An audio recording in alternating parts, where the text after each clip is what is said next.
नमस्कार साथियों और प्यारे बच्चों। आज हम बात करेंगे श्वसन के तीसरे पद, जिसको कहा जाता है इलेक्ट्रॉन ट्रांसपोर्ट सिस्टम। और इलेक्ट्रॉन ट्रांसपोर्ट सिस्टम श्वसन की जो क्रिया है उसका तीसरा पद है। तो हम स्टार्ट करें। इस इलेक्ट्रॉन ट्रांसपोर्ट सिस्टम को बच्चे बहुत कठिन समझते हैं। कठिन वो लोग समझते हैं जो पढ़ते पढ़ते सो जाते हैं, उनके लिए ये कठिन है। आप लोगों के लिए कठिन इसलिए नहीं है क्योंकि आप नींद में भी पढ़ लेते हो, इसलिए आपके लिए ये कठिन नहीं है। थोड़ा सा सावधानी से इसकी स्टेप को देखना है और एक एक करके हम जब स्टेप को देखेंगे तो आपको ये अच्छे से याद हो जाएगा, ऐसा मेरा दावा है।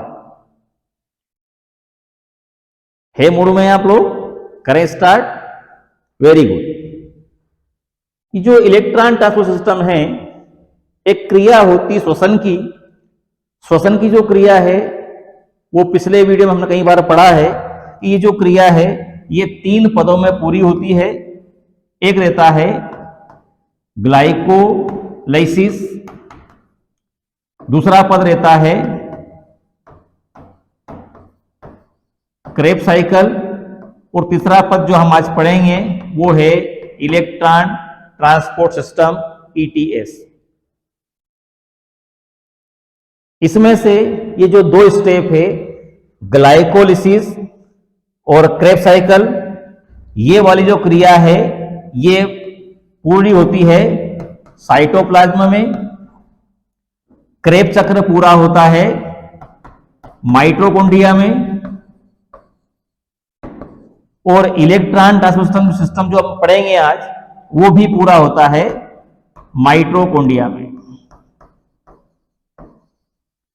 इन तीनों स्टेप में से, तीनों अवस्थाओं में से ग्लाइकोलिसिस और क्रेब्स साइकिल के बारे में मेरा ऐसा मानना है कि ये आप लोगों से अच्छा कोई नहीं जानता। ठीक है, हंसी आ रही है, मतलब आप लोगों को आता है ग्लाइकोलिसिस और क्रेब्स साइकिल। आज हमको याद क्या करना है? आज याद करना है इलेक्ट्रॉन ट्रांसपोर्ट सिस्टम, इलेक्ट्रॉन परिवहन तंत्र, जिसको छोटे रूप में हम याद करेंगे ETS के रूप में।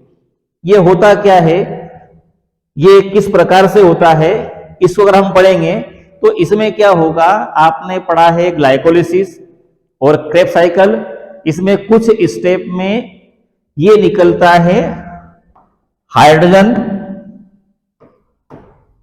निकलता है। ठीक है, तो इस हाइड्रोजन को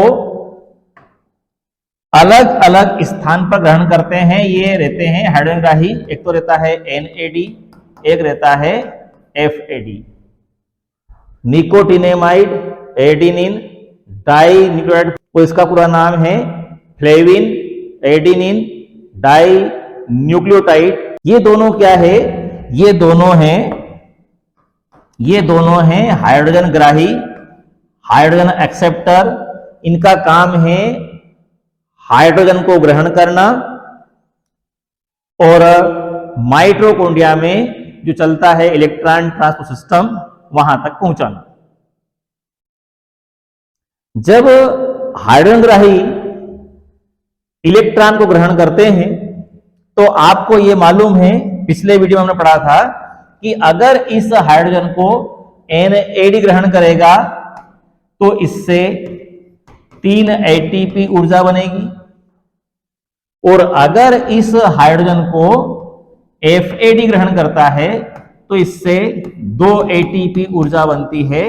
ऐसा हमने ग्लाइकोलिसिस की क्रिया में पढ़ा था। ठीक है, ये जो हाइड्रोजन है ये अंदर जाने के बाद में क्या करता है, ये अपने अंदर से इलेक्ट्रॉन को निकाल देता है। तो इलेक्ट्रॉन निकल जाएगा, बचेगा क्या? प्रोटॉन। हम ये भी कह सकते हैं कि ये हाइड्रोजन इलेक्ट्रॉन प्रोटॉन में टूट जाता है। ये हाइड्रोजन से क्या बन गया, हाइड्रोजन आयन, और साथ में क्या बन गया, इलेक्ट्रॉन। और यही जो इलेक्ट्रॉन है, ये इलेक्ट्रॉन आगे जाकर क्या करेगा, ये इलेक्ट्रॉन जाएगा फिर आगे विभिन्न प्रकार के साइटोक्रोम में। हम पढ़ने वाले हैं साइटोक्रोम को, तो ये कहां जाएगा, साइटोक्रोम में। और साइटोक्रोम पर ट्रांसफर होगा तो इससे बाद में क्या बनेगी, ऊर्जा।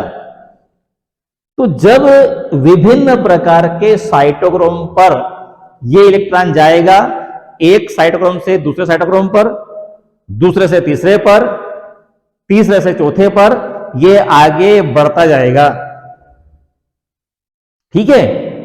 और एक साइटोक्रोम से इलेक्ट्रॉन आए, दूसरे पे जाए, दूसरे से तीसरे पे जाए, तो ट्रांसफर कौन हो रहा है, इलेक्ट्रॉन। ट्रांसफर कहां से कहां हो रहा है, वो एक साइटोक्रोम से दूसरे साइटोक्रोम पर। तो इलेक्ट्रॉन ट्रांसफर हो रहा है, इलेक्ट्रॉन का ट्रांसपोर्टेशन हो रहा है, इलेक्ट्रॉन ट्रांसफर हो रहा है, उसी को तो हम बोलते हैं इलेक्ट्रॉन ट्रांसपोर्ट सिस्टम, ठीक है। अब कैसे होगा ये हमको देखना है। इलेक्ट्रॉन कहां जाएगा, साइटोक्रोम पर, फिर यहां से कहां जाएगा, अगले साइटोक्रोम पर। और जब वो एक से दूसरे साइटोक्रोम पर जाता है तो कुछ स्थान पर उससे एटीपी के रूप में ऊर्जा बन जाती है। यहां तक तो कोई परेशानी नहीं होगी, किसी को डाउट हो तो बोलिए, आगे बढ़े। Very good. अब ये देखिए डायग्राम बना हुआ है, डरावना। इसको देखकर आपको डरना नहीं है, क्योंकि इसके अंदर ये जो क्रिया है इतनी इतनी, ये ऊपर वाली, ये तो है ग्लाइकोलिसिस की।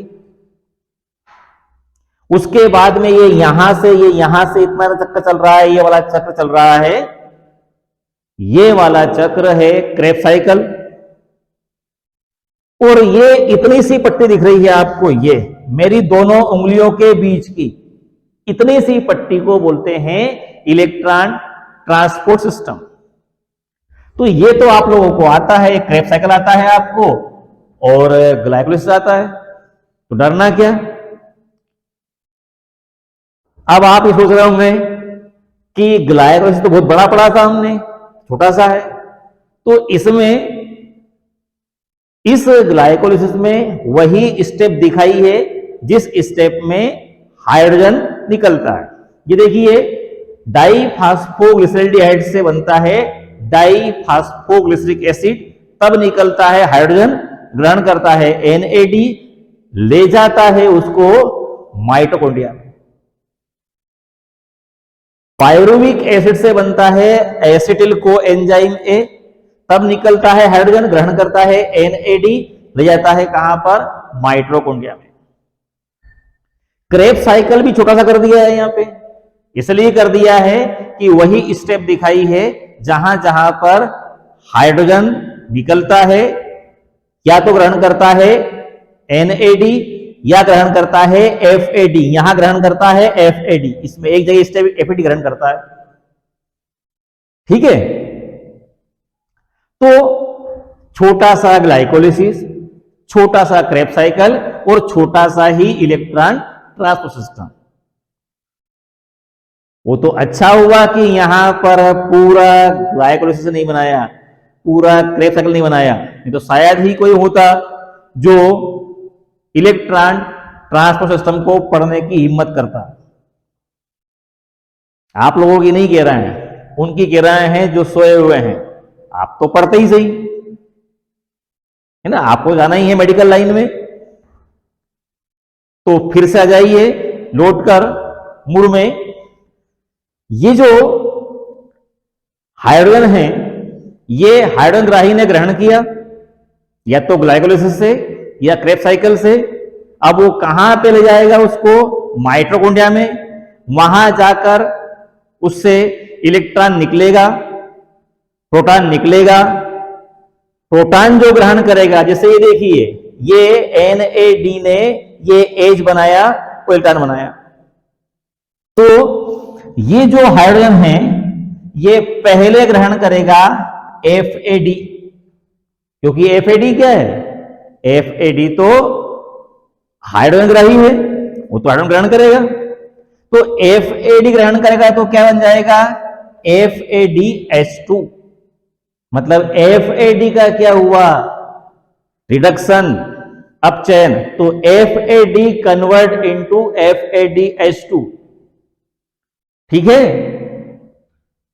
ये जो FAD ने FADH2 बनाया, उसके बाद क्या होगा, फिर इस H से क्या बनेगा, अब तो ज्यादा मत बनाओ कुछ भी, इसमें से इलेक्ट्रॉन निकाल दो H में से, तो ऑटोमेटिक इलेक्ट्रॉन निकलेगा, तो H प्लस बन जाएगा और इलेक्ट्रॉन निकल जाएगा। इलेक्ट्रॉन निकल गया, तो अब इस इलेक्ट्रॉन को एक साइटोक्रोम से दूसरे साइटोक्रोम पर ट्रांसफर करना है। तो देखो यहां पर एक है ये COQ, इसको बोलते हैं कोएंजाइम Q, ये इलेक्ट्रॉन ग्राही है। तो कोएंजाइम Q ने ग्रहण किया इलेक्ट्रॉन को, ठीक है, और इसने ग्रहण करने के बाद में इस इलेक्ट्रॉन को ग्रहण किया और इस इलेक्ट्रॉन को, ये देखिए, ये इलेक्ट्रॉन कहां गया, कोएंजाइम Q के पास। अब कोएंजाइम Q इस इलेक्ट्रॉन को दे देगा किसको, Fe3 पॉजिटिव। Fe के पास 3 प्लस लगे हुए हैं, तो ये Fe3 पॉजिटिव है, फेरिक आयन। इसको एक इलेक्ट्रॉन मिल जाएगा, तो ferric ion convert into ferrous ion, मतलब इसके पास अब Fe2 पॉजिटिव आ जाएगा। Fe3 पॉजिटिव ने इलेक्ट्रॉन ग्रहण किया, तो ग्रहण करने से क्या होगा, Fe3 पॉजिटिव मतलब फेरिक आयन फेरस आयन में बदल जाएंगे। ये हो गया। अब इसके बाद इलेक्ट्रॉन कहां है, इलेक्ट्रॉन है इसके पास, किसके पास, फेरस आयन के पास। ये इस इलेक्ट्रॉन को देगा साइटोक्रोम C1 को। ये सब साइटोक्रोम है, गोले बने हुए हैं, ये यहां से यहां तक, cytochrome B, cytochrome C1, cytochrome ये C है केवल, ये C1 है, ये साइटोक्रोम A है, उसके बाद में एक साइटोक्रोम और आएगा। तो ये इलेक्ट्रॉन यहां से जाएगा, यहां पे आ गया, यहां से ये जो इलेक्ट्रॉन है, ये देखिए आगे, साइटोक्रोम C से इलेक्ट्रॉन जाएगा साइटोक्रोम C1 में। साइटोक्रोम, ये यहां पे भी C1 लिखा हुआ, यहां पे C1 लिखा, ये पहला वाला जो है ये साइटोक्रोम C है, और इसके बाद ये है साइटोक्रोम C1। तो फिर इलेक्ट्रॉन साइटोक्रोम C से कहां आ गया, साइटोक्रोम C1 पर।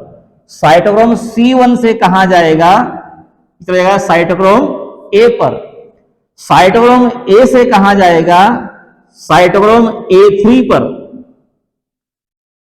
और जब ये इलेक्ट्रॉन ट्रांसफर होगा एक साइटोक्रोम से दूसरे पर, दूसरे से तीसरे पर, तीसरे से चौथे पर इलेक्ट्रॉन ट्रांसफर होगा, और जहां जहां इलेक्ट्रॉन ग्रहण करेगा वो होगा फेरिक आयन, ग्रहण करने के बाद बदल जाएगा वो फेरस आयन में। और लास्ट में क्या होता है, लास्ट में जो हाइड्रोजन है, जो प्रोटॉन है, वो ग्रहण कर लेगा ऑक्सीजन को, तो इस प्रोटॉन से और हाइड्रोजन के मिलने से ये बन जाएगा H2O, क्रिया रुक जाएगी। क्रिया को रोकने के लिए हाइड्रोजन आयन से क्रिया कौन करेगा, ऑक्सीजन। हाइड्रोजन की और ऑक्सीजन की क्रिया होगी तो जल बन ही जाएगा। अब जब ये इलेक्ट्रॉन ट्रांसफर होता है डिफरेंट साइटोक्रोम पर, तो बीच में ऊर्जा बन जाती है। कैसे बनती है? तो ये ऊर्जा का अगर आकलन देखेंगे आप तो देखो, एक एटीपी ऊर्जा, तो जब ये इलेक्ट्रॉन जाता है, ये इलेक्ट्रॉन ट्रांसफर हो रहा है अगले, यहां इलेक्ट्रॉन ग्राही भी है, प्रोटॉन ग्राही भी है। तो जब NADH की क्रिया FAD से होती है, उसी समय ये ADP, एडिनोसिन डाइफॉस्फेट, क्रिया करता है IP से। IP मतलब इनऑर्गेनिक फास्फेट। एक फास्फेट यहां है, दो इसके पास है, ये दोनों आपस में जुड़ेंगे, क्या बन जाएगा? ATP। एक ATP ऊर्जा यहां बन गई।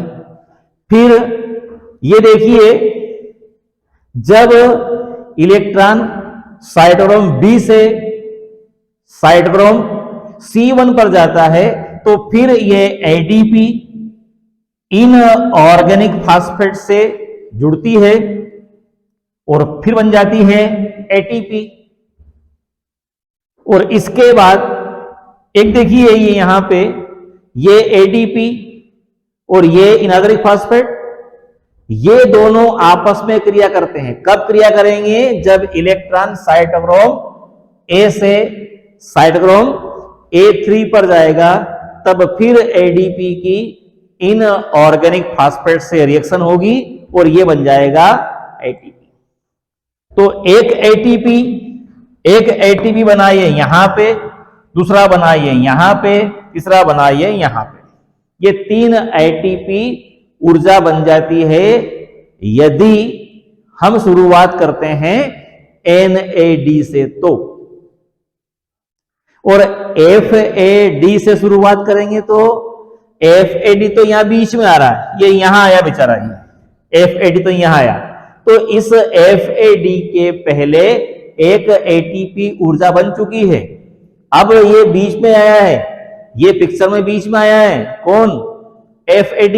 तो FAD ग्रहण करता है तो 2 ATP ऊर्जा बनती है, ये मालूम है ना आप लोगों को।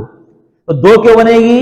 क्योंकि जब तक FAD पिक्चर में आएगा उसके पहले एक ATP ऊर्जा बन चुकी है, तो इसके बाद कितने ATP बनी? एक तो ये बनेगी और एक ये बनेगी। समझ में आया ना आप लोगों को? हमने पहले पढ़ा था और आज भी मैंने बताया आप लोगों को कि अगर इस हाइड्रोजन को NAD ग्रहण करता है तो 3 ATP ऊर्जा बनती है, और FAD ग्रहण करता है तो 2 ATP ऊर्जा बनती है। तो ऐसा क्यों? इसके साथ 3 क्यों बनेंगे, इसके साथ 2 क्यों बनेंगे? तो ये आपको यहां क्लियर हुआ होगा, क्योंकि FAD के पास आने से पहले एक ATP ऊर्जा बन चुकी है, इसके बाद 2 ATP ऊर्जा बनेगी। तो ये पूरा जो यहां पे डायग्राम है इसका इलेक्ट्रॉन ट्रांसपोर्ट सिस्टम का, इसको देखकर हमको डरना नहीं है। स्क्रीनशॉट लेना चाहें आप लोग तो ले सकते हैं, इसका जल्दी से ले लीजिए जरा। ठीक है, अब मैं उम्मीद कर रहा हूं कि ये इलेक्ट्रॉन ट्रांसपोर्ट सिस्टम आपको बहुत सरल लगेगा। इसके 3 टुकड़े कर दीजिए, glycolysis, Krebs cycle and electron transport system. ये यही इलेक्ट्रॉन जा रहे हैं एक स्थान से दूसरे स्थान पर और ऊर्जा बन रही है। Okay, thank you.